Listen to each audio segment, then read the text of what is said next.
4장 9절로 13절까지 우리 다 같이 읽겠습니다. 같이 읽죠. 너는 어서 속히 내게로 오라. 데마는 이 세상을 사랑하여 나를 버리고 데살로니가로 갔고, 그레스게는 갈라디아로, 디도는 달마디아로 갔고, 누가만 나와 함께 있느니라. 네가 올 때 마가를 데리고 오라. 그가 나의 일에 유익하니라. 두기고는 예배소로 보내었노라. 네가 올 때에 내가 들어와 가보의 집에 둔 겉옷을 가지고 오고, 또 책은 특별히 가죽 종이에 쓴 것을 가져오라. 아멘. 윌리엄 틴데일이라고 하는 영국의 위대한 신앙인이 있었습니다. 이 사람은 히브리 성경과 헬라 성경을 최초로 영어로 번역한 사람입니다.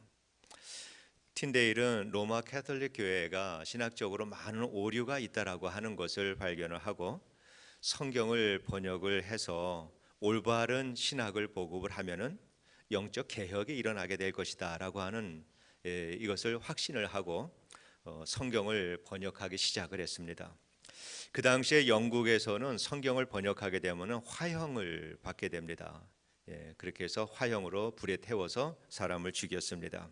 그렇기 때문에 이 틴데일은 성경을 번역을 하면서 종교 개혁이 이미 일어난 독일에 가서 성경을 번역하기 시작을 합니다.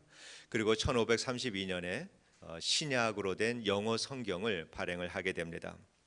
그리고 그 이후에 구약 성경을 번역을 하다가 친구가 배반함으로 인해서 체포가 됩니다. 그리고 그 이듬해 42살의 짧은 그 참 젊은 나이로 화형을 당해서 순교하게 됩니다. 틴데일은 그 순교의 터에서 마지막으로 이런 기도를 합니다. 주여, 영국 왕의 눈을 열어 주시옵소서. 하나님께서는 그 기도를 들으시고 틴데일이 죽은 지 75년이 지난 후에 영국 왕의 눈을 열어줬습니다. 그래서 틴데일이 번역한 이 성경을 기초로 해서 새롭게 성경을 만들어낸 것이 킹 제임스 버전입니다. 모든 교회는 이제는 영어로 된 성경책을 다 가질 수 있었고, 또 영어를 읽고 이해할 수 있는 사람들은 하나님의 말씀을 다 읽고 이해할 수 있게 되었습니다. 틴데일이 화형을 당하기 얼마 전에 그곳에 있는 총독에게 편지를 한 통 보냅니다. 가깝게 탄원합니다. 나의 주교에게 연락을 해서 내 물건 중 따뜻한 모자를 보내주는 친절을 베풀어 주시기 바랍니다. 내 머리가 고통스러울 정도로 춥습니다. 그리고 따뜻한 겉옷도 하나 보내주시기 바랍니다. 내가 입고 있는 옷은 너무 얇습니다. 그리고 무엇보다 히브리어로 된 성경을 보내달라고 전해주시면 감사하겠습니다. 이런 편지를 보냅니다. 아마 틴데일이 체포가 되었을 때는 겨울이 오기 전에 갑작스럽게 체포가 된 것 같습니다. 그러다 보니까 겨울이 오니까 추위에 심한 고생을 했습니다. 죽음을 앞두고 몇 가지 필요한 것, 따뜻한 모자와 옷, 그리고 히브리어로 된 성경책, 이 세 가지를 틴데일은 요청을 합니다. 따뜻한 모자도 따뜻한 옷도 틴데일에게는 자신의 안식을 위해서 필요한 것이 아니라 화형 당하기 전에 어떻게든 구약 성경을 번역을 해야 하는데 이 일을 마치기 위해서 이러한 것들이 필요를 했습니다. 정말 틴데일은 죽을 힘을 다해서 최선을 다해서 죽기 전에 구약 성경 번역을 합니다.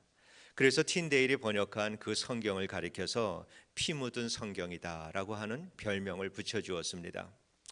그 모습은 죽음을 앞두고 편지를 보내는 이 바울의 모습과 참 많이 흡사하다라고 하는 것을 우리가 생각할 수 있습니다. 바울은 네로 황제가 기독교를 핍박을 할 때 두 번째로 잡혀서 로마 감옥에 갇혔습니다. 갑작스럽게 잡혀서 체포가 되었기 때문에 아마 그 입고 있었던 옷 그대로 감옥에 가지 않았을까 이렇게 생각을 합니다. 그리고 그때는 겨울이 시작되기 전이었습니다. 디모데후서 4장 6절에 바울이 이렇게 말합니다. 전제와 같이 내가 벌써 부어지고 나의 떠날 시각이 가까웠도다. 이제는 곧 머지않아서 자신의 생명이 이제는 다할 것이다라고 하는 것을 바울은 이미 알고 있었습니다. 그곳에서 바울은 디모데 후서를 썼고 그 디모데 후서가 바울이 기록한 마지막 성경이 되었습니다. 그 편지를 디모데에게 보내면서 그 편지 서신의 그 말미에 이러한 부탁을 몇 가지 합니다. 디모데에게 편지를 보내면서 어서 속히 내게로 오라 이렇게 말을 합니다. 그러면서 이어서 데마는 세상을 사랑하여 떠났다라고 말을 합니다. 데마라고 하는 사람은 바울이 감옥에 1차 갇혔을 때 그의 곁에서 많이 도왔던 정말 신실한 동역자였습니다. 그리고 골로새서 4장 그 14절에 보니까 이 데마는 의사 누가와 함께 바울과 성도들에게 사랑을 많이 받았던 사람이다라고 하는 것을 또한 알 수가 있습니다. 그런데 그 데마가 바울과 하나님을 배신하고 세상으로 돌아간 것입니다. 그러면서 디모데에게 속히 오라라고 하는 그 말을 하면서 바로 데마가 떠났다라고 말을 합니다. 이러한 그 바울의 감옥에 갇혀 있는 이 바울의 말을 통해서 참 나의 많은 노사도의 마음에 있는 슬픔과 외로움을 좀 느낄 수가 있었습니다. 그러면서 바울은 바나바의 조카인 마가도 함께 데리고 오라라고 말을 합니다. 마가는 이 바울과 바나바가 1차 전도 여행을 떠날 때 함께 데리고 갔던 바나바의 조카입니다. 그런데 이 마가는 도중에 예루살렘으로 혼자 돌아와 버리고 맙니다. 이 일이 바울에게 굉장히 화가 나는 일이었습니다. 또 2차 전도 여행을 떠나면서 바나바가 이번에도 마가를 데리고 가려고 하니까 바울이 아주 반대를 합니다. 그래서 둘이 심히 다투고 서로 다른 선교 사역을 떠나게 됩니다. 그 마가와 함께 속히 오라라고 하는 이 말을 통해서 이 바울에게는 교제도 필요하고 또 화해도 필요하고 복음에 대해서 가르칠 것이 많이 있었지 않을까 이렇게 생각이 듭니다. 그리고 오는 길에 너희는 드로아에 들려서 가보의 집에 있는 내 물건들 중에서 따뜻한 옷을 하나 가지고 와라 이렇게 또 부탁을 하고 또 특별히 가죽 종이에 쓴 책이 있으니까 그 책을 가져오라라고 부탁을 합니다. 가죽 종이에 쓴 거 양피지를 말을 하죠. 양피지는 대단히 비싼 물건입니다. 그래서 양피지에 기록할 내용이라면은 굉장히 소중하고 중요한 내용들, 이것을 양피지에 기록을 합니다. 멀리서부터 오는 이 디모데에게 드로아에 들려서 그 특별히 가죽에 쓴 책을 가지고 오라라고 바울이 말을 하는 거 보면은 그의 인생의 마지막 시간을 보내기에 꼭 필요한 책이었을 것이다. 쉽게 짐작할 수가 있지요. 바울은 디모데에게 속히 내게로 오라. 굉장히 서둘러서 오라라고 얘기를 합니다. 서두르지 않으면 이제 곧 겨울이 되어지고 겨울이 되어지면 그 당시에는 항구들이 다 문을 닫았습니다. 그러면 이듬해 봄까지 기다려야 되는데 그때까지 자신이 살 수 있다라고 하는 그러한 희망을 가질 수가 없었습니다. 그러니까 바울에게 속히 내게로 오라라고 그렇게 부탁을 합니다. 바울은 얼마 남지 않은 그 인생의 마지막 시간을 두면서 네로 황제의 이 핍박으로 인해서 풍전등화 같던 그 당시 그 교회들을 위해서 해야 할 일들, 해야 할 말들이 너무나도 많이 있었습니다. 많은 사람들이 하나님을 떠나서 세상으로 돌아가 버리고 말았습니다. 데마와 같이 신실하고 헌신된 주의 종들이 하나님을 떠나서 세상으로 돌아갔다라고 하면은 참으로 많은 사람들이 하나님을 떠나서 세상으로 돌아갔을 것이다. 그렇게 생각을 합니다. 바울은 순교를 당하기 전에 한마디의 진리라도 이 젊은 종들을 가르치고 그의 진리를 전수해주고 싶었던 그 마음이 있었을 것입니다. 그리고 어떠한 핍박을 당한다 하더라도 성도들이 그 진리의 말씀을 붙들고 예수를 부인하지 않고 끝까지 고난을 겪고 나가기를 위해서 하나님의 말씀, 진리의 말씀을 많이 가르쳐주고 싶었을 것입니다. 무엇보다도 바울이 가장 보고 싶었던 것은 특별히 가죽 종이에 썼던 그 책입니다. 어떠한 내용이 그 안에 있는지 말씀하고 있지 않습니다. 그러나 한 가지는 참 소중한 책일 것이다. 이거는 분명하지요. 죽음을 지척에 두고도 그 책을 가져오라라고 이렇게 바울이 말한 것을 보면은 당연히 그 책의 내용은 죽음보다 강한 내용을 가지고 있는 하나님의 말씀이다. 아니면은 그만큼의 성경이 경건한 책이었을 것이다. 그렇게 생각이 듭니다. 또 이 그리스도 안에서 존재 자체가 이 위로가 될 만큼 신뢰할 수 있는 친구, 그리고 따뜻한 외투, 한 권의 소중한 책. 바울의 인생의 마지막을 보내면서 필요했던 것이 이 세 가지였다라고 성경이 말하고 있습니다. 며칠 전에 새벽 기도에 나와서 이제 제가 기도하는 자리가 여기인데 엎드려서 기도를 하는데 오랜만에 정말 몇 달 만에 등이 차갑다라고 하는 그러한 느낌을 받았습니다. 그러면서 또 한 해가 이렇게 빨리 지나가고 있구나 하는 생각이 들었습니다. 오늘이 벌써 11월 1일입니다. 10월과 11월 어감 자체가 상당히 다릅니다. 11월이다 그렇게 생각을 하면은 이제는 한 해의 끝을 향해서 카운트다운을 시작한 날과 같은 이러한 마음이 드는 것이 11월이다 이렇게 생각이 듭니다. 세상 사람들은 하루하루 반복되는 삶을 살아가면서 마치 인생은 물레방아와 같이 그렇게 돌고 도는 것이 인생이다 이렇게 표현을 하지만은 그리스도인들은 그렇지가 않습니다. 그리스도인들의 하루하루의 삶은 쏜 화살처럼 직선으로 날아가 버리고 마는 것이 이것이 그리스도인들의 삶입니다. 이것은 우리가 은혜 충만함을 얻을 때 하루하루를 우리가 맞이할 때마다 그 속에서 하나님께서 내게 주시는 은혜, 그리고 이 하루가 어제와 같은 하루가 아니라 오늘의 내 삶을 위하여서 하나님께서 새롭게 창조해 주시는 이 하나님의 은혜다라고 하는 것을 은혜를 받은 성도님들은 이것을 고백을 하게 됩니다. 그렇기 때문에 우리 그리스도인들의 하루는 돌고 도는 것이 아니라 늘 하나님께서 새롭게 우리에게 주시는 창조의 날이다라고 하는 것을 우리가 이해를 해야 합니다. 주님께서는 우리에게 날마다 삶과 죽음을 기억하라라고 낮과 밤을 우리에게 허락을 해 주셨습니다. 봄, 여름, 가을, 겨울 4계절을 우리에게 허락해 주셔서 신고 가꾸고 거두는 이 일을 통해서 하나님의 섭리와 세월을 기억하며 살라라고 하나님께서는 우리에게 계절을 허락하시지 않았을까 이렇게 생각이 듭니다. 다음 주일이 동지입니다. 입동입니다. 이제 우리가 겨울의 문턱에 이미 와 있습니다.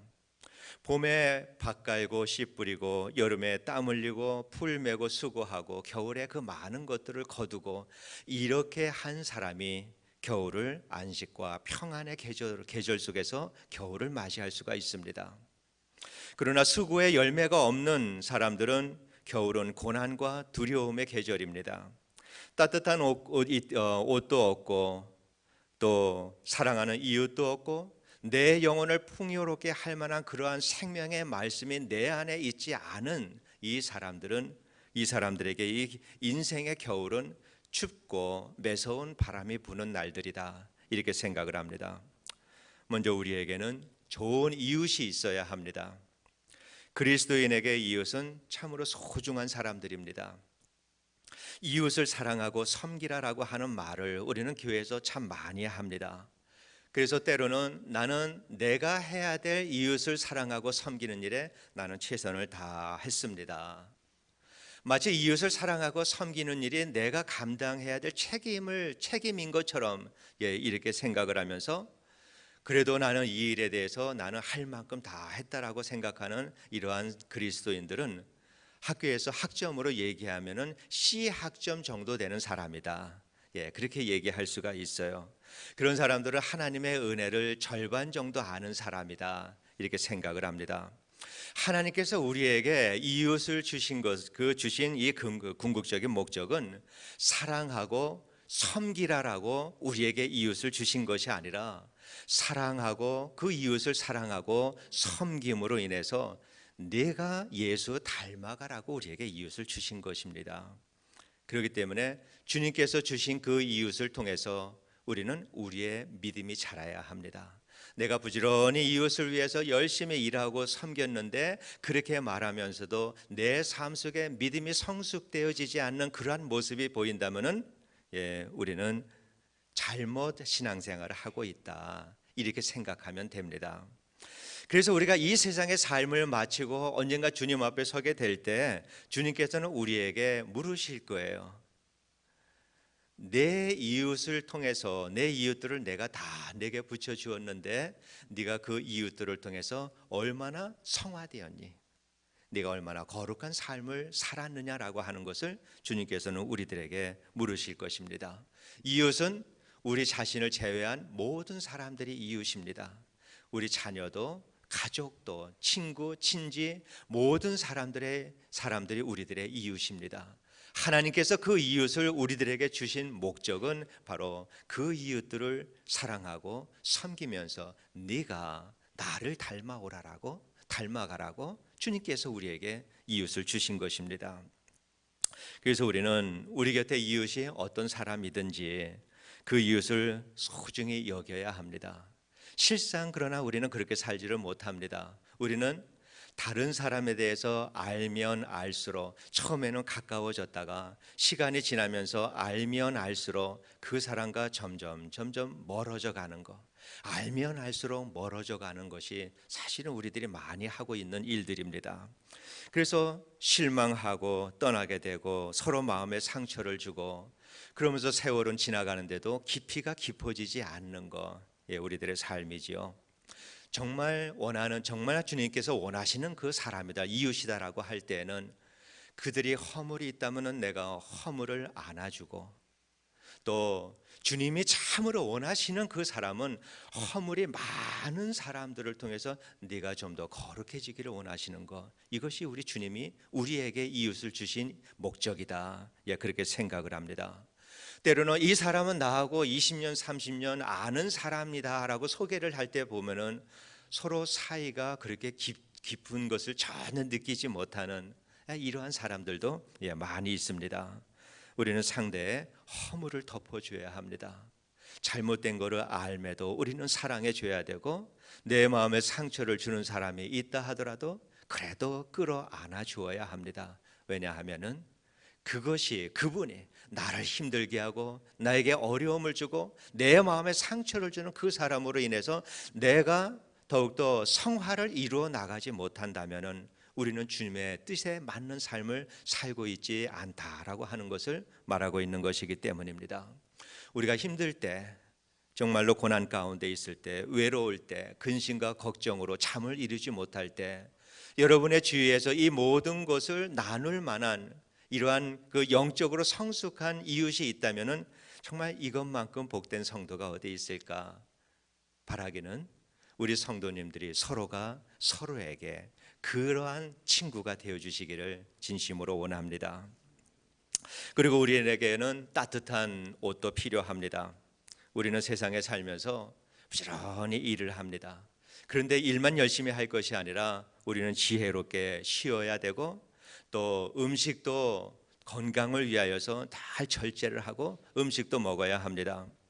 우리가 몸이 불편해지면은 일단 하나님의 말씀을 묵상할 수가 없습니다. 머리가 지근거리는데 하나님의 말씀을 깊이 묵상할 수 있는 사람은 없습니다. 그래서 우리는 건강해야 합니다. 아무리 여러분 바쁘다 하더라도 쉬고 일하는 것에 대해서 여러분이 잘 절제해서 이 두 가지를 잘 해야 합니다. 나는 정말 바쁘다, 쉴 틈이 없을 만큼 나는 바쁘게 산다라고 할 때는 그것은 정말 그분이 그렇게까지 바쁘기보다는 오히려 어느 한쪽에서 절제하지 못하고 살기 때문에 그렇게 바쁘게 살고, 일을 할 때 집중해서 일을 하기 시간을 활용하지 못하기 때문에 그렇게 바쁘게 사는 경우가 대부분이다, 저는 그렇게 생각을 합니다. 그래서 우리는 하나님을 잘 섬기기 위해서는 하나님의 말씀을 깊이 있게 묵상해서 하나님의 뜻을 찾고 하나님의 말씀대로 살아가는 삶을 살기 위해서는 잘 쉬어야 합니다. 우리의 건강을 잘 유지를 해야 합니다.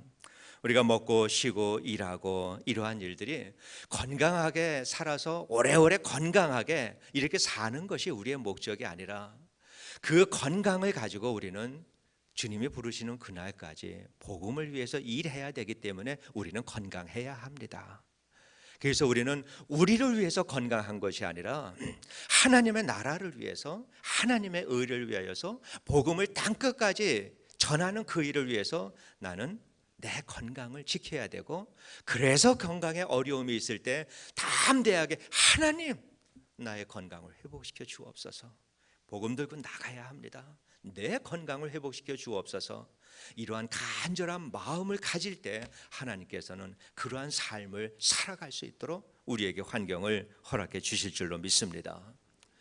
그리고 우리는 무엇보다도 하나님의 말씀을 가까이 해야 합니다.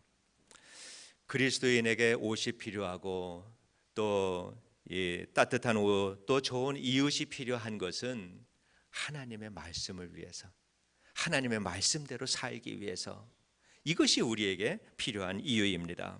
우리가 가지고 있는 물질이나 건강이나 지위나 모든 경험이나 이 모든 것들은 단 한 가지 이유만을 위해서 존재합니다. 하나님의 나라를 위해서. 끝이에요. 그거예요. 무엇을 한다 하더라도 하나님의 나라를 위해서 우리가 그렇게 살아야 합니다. 그런데 우리 인생에 가장 행복할 수 있는 길, 만족하며 살 수 있는 길, 평화스럽게 살고 풍요롭게 살 수 있는 그 길은 그 길은 무엇인가? 세상의 환경을 통해서, 환경의 성공을 통해서 우리에게 가져다 주는 것이 아니라 하나님을 아는 깊이에 그것이 달려 있다라고 하는 것입니다. 다윗이 정말 나는 행복합니다, 나는 부족함이 없다라고 말했을 그때가 언제인가? 그때는 고난 속에서 하나님을 깨달을 때였습니다. 우리가 하나님의 말씀을 깨닫기만 하면은 우리는 거기에서 세상이 주지 못하는 참 행복을 우리는 누릴 수가 있습니다. 그래서 우리는 하나님을 알아야 합니다. 하나님을 알 때 하나님께서 우리가 하나님의 백성으로 이 세상을 살아갈 수 있도록 지혜를 주시고 능력을 주시고 우리의 길을 열어주십니다. 1차적으로 가장 우선적으로 우리가 해야 할 것이 그렇기 때문에 우리는 하나님을 알아야 합니다. 하나님의 말씀을 읽어야 되고 묵상해야 되고 그 말씀대로 살려고 노력을 해야 되고 어떻게든지 하나님을 더 많이 알아가는 이러한 노력을 해야 합니다. 그래서 우리의 참 행복은 무언가? 어느 날 말씀을 읽으면서 주의 음성이 들리기 시작을 할 때, 주님이 나와 항상 함께한다라고 하는 사실을 우리가 깨닫게 될 때, 또 주님이 나를 정말 사랑한다라고 하는 이 마음이 내 뼛속까지 깨달아질 때, 여러분 환경에 관계없이 아마 눈물을 펑펑 쏟으면서 그렇게 기도하고 감사했을 것입니다. 이게 우리 그리스도인들의 감사의 삶입니다. 그렇게 주님께서 은혜로 내 마음을 사로잡아 주시면은 우리는 나는 참 행복합니다라고 말할 뿐만 아니라 주님, 나의 생명을 다해서라도 나의 이 생명을 바쳐서라도 내가 주를 위해서 살겠습니다. 이러한 마음을 가지게 될 수 있는 거가 바로 주님을 알아갈 때 우리에게 일어나는 일들입니다. 이 주님 안에서의 행복이 아닌 행복은 그거는 행복의 모조품들입니다. 잠깐 반짝하고 지나가 버리는 그러한 것들이 세상이 우리에게 주는 행복입니다. 사랑하는 성도 여러분, 올겨울에는 하나님을 깊이 알아갈 수 있도록 성경을 많이 읽으시기 바랍니다. 시간을 정하고 또 장소를 정하고 목표를 정하고 하나님의 말씀을 많이 읽으시기 바랍니다. 그 말씀을 씹고 또 곱씹을 때 처음 말씀을 대할 때는 보이지도 않고 느끼지도 않고 들리지도 않던 하나님의 음성이 들리기 시작을 합니다. 하나님의 은혜와 사랑이 느껴지고 그리고 깊이 묵상을 하다 보면은 그리스도의 보혈이 우리 안에 흐르게 됩니다. 이 그리스도의 보혈이 흐를 만큼 우리가 이 하나님의 말씀을 묵상을 할 때 그 보혈이 우리 삶 속에 들어와서 우리의 생명을 타고 들어와서 우리가 하나님의 생명을 흘러보낼 수 있는 이러한 그리스도인의 삶을 살아갈 수가 있는 것입니다. 이것이 주님과 동행하는 삶이고 이렇게 살아가는 것이 주님께서 우리에게 주신 성도의 사명을 다하는 삶이다, 이렇게 생각을 합니다. 마지막으로 인생의 겨울에 대한 중요한 일들이 있습니다. 그것은 우리가 하루하루 살 때 우리가 인생을 네 계절로 나누어서 어렸을 때는 봄이고 청년 때 이 자랄 때는 여름이고 청장년 때는 가을이고 이렇게 인생을 나누는 것은 우리들의 나누는 방식은 아닙니다. 우리에게는 사실은 계절이 없습니다.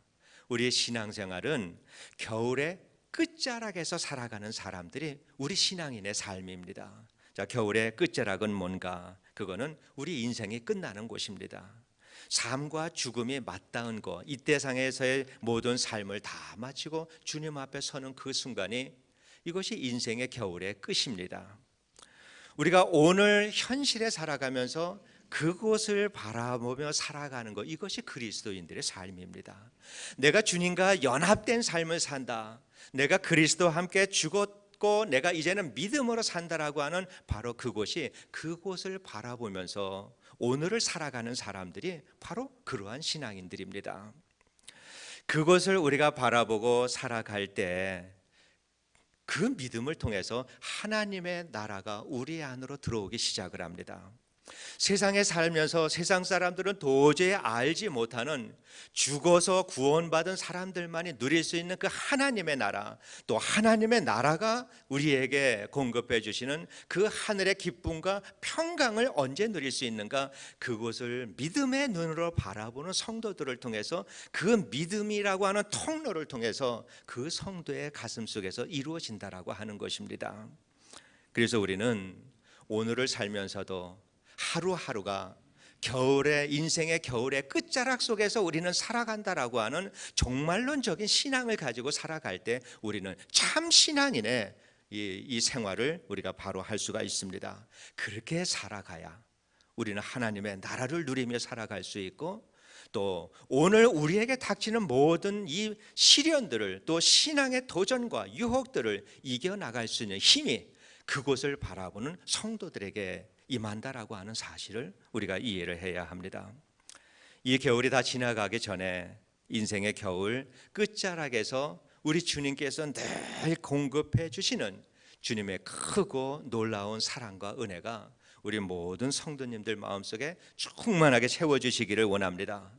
또 여러분의 주위에 이제는 사랑하고 섬길 좋은 친구들을 곁에 두고 그렇게 살기를 바랍니다.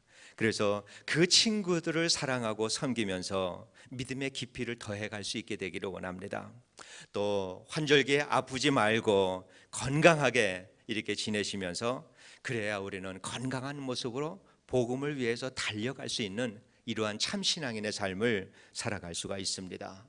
무엇보다도 하나님의 말씀을 가까이 하는 하루하루의 삶을 사시기를 원합니다. 그래서 하나님의 말씀을 통해서 생명의 말씀을 얻으면서 내가 서 있는 그곳이 어느 곳이라 하더라도 그곳에서 하나님의 생명이 나를 통해서 흐를 수 있을 만큼 많은 사람을 살리고 그리스도의 구원의 덕을 끼치고 또 사랑의 덕을 끼치면서 세상에 있는 많은 사람들에게 복이 되는 삶이 우리 모두의 매일의 삶이 되기를 주님의 이름으로 축원합니다. 기도하겠습니다. 사랑이 많으신 하나님 아버지, 우리에게 은혜를 주셔서 하나님을 알게 하심을 감사를 드립니다. 사람들이 보지 못하는 하나님의 나라를 오늘 누리며 살아갈 수 있도록 믿음을 주신 것도 감사를 드립니다. 아버지 하나님, 이제는 우리가 이 땅에 살아가면서 그 멀리 있는 그 하나님의 나라를 믿음의 눈으로 바라보며 오늘 현실 속에서 종말론적인 이러한 신앙인의 삶을 살아가는 저희들 되게 하여 주셔서 많은 사람들에게 덕이 되고 사랑의 덕을 끼치며 사람들에게 복이 되는 삶을 살아갈 수 있도록 성령께서 매일매일 우리들의 삶을 인도하여 주시옵소서. 예수님 이름으로 기도드리옵나이다. 아멘. 우리 다 같이 일어나셔서